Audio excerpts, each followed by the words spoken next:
a help being called out at the mid lane, where most of the fight goes on at the mid lane. Yes, the last 2 minutes arrive as soon as possible. It is available with the Rayquaza.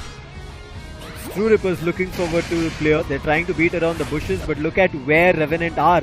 They're sitting right towards their central lane, and no idea here for True Rippers. As soon as S8UL and the players start popping out, now they're worried. True Rippers understand that they're covered from all directions, but what is Kyo doing? He's waiting at the base, wondering if any sneaky players from Revenant look forward to going and scoring goals, because right now it's going to be a double, and that's the reason he's watching and keeping guard off. But in the meantime, True Rippers understanding they have the advantage in the lead here and can close the game. They're not at all initiating any kind of a battle with Rayquaza. All they're doing is denying Revenant from getting closer. And look at this. This is what Kyo wanted. And with his quick attacks coming through, push Nova towards his Flux. Made sure he wanted to do a lot of damage. But oh no, Ninetales is out. This might be a big one. And Crowley comes out with the Unite. This can also do damage. Along with that surf, you can see both Dux and Ego were hit. But in the meantime, Unite comes out from Dux, making sure he troubles the players. And yes, he's able to knock out Scyther. And along with that, the Lucario goes down. Revenant are losing players. Swifty unable to kill anybody because most of their heavy hitters are out.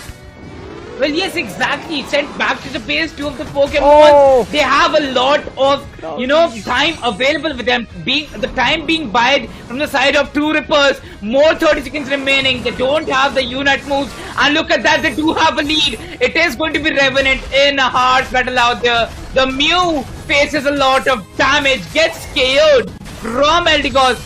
22 points added by PC. This might be a blessed in disguise, but no, 10 added by the side of Dodio. 10 more seconds remaining, 10 more added. It's 247.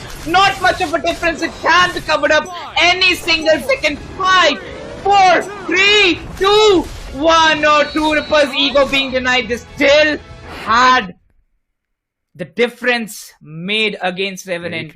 It might be a very close call, as you have mentioned, but yes, it is a 247 against a 212 from the side of Revenant. One, not by much of a margin, Lucifer, but then indeed great performance from True Rippers. How well they got the control of all the Regis out there at every single minute, whenever they got it. And Revenant being amazing with the defense.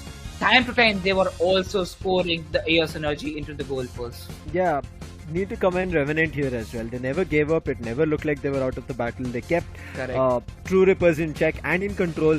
This battle could have gone in either direction in the final six. You saw if Crowley would have got a chance to score, with 36 or 46 that he had, he would have easily beaten the score of 247. And you could see True Rippers who wanted to sneakily go in and goal. Ego was denied. They tried in the bottom lane as well. Players denied. Revenant were ready and steady for it.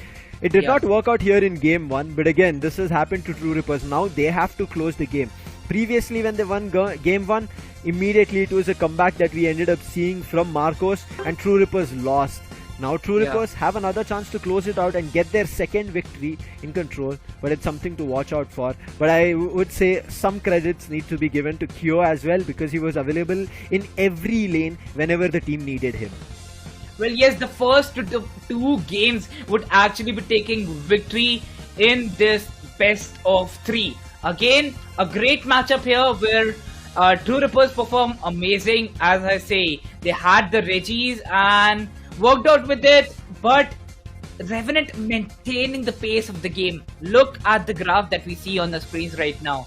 Revenant, yes, they were below Team True Rippers all of the times, but at that moment when we touched the 6-minute mark, they were above them. Then they went against them, and it was a difficult situation to say around 8 minutes and 10 minutes, where both of them were going consistent by adding 10 or 15 points coming from each of the sides.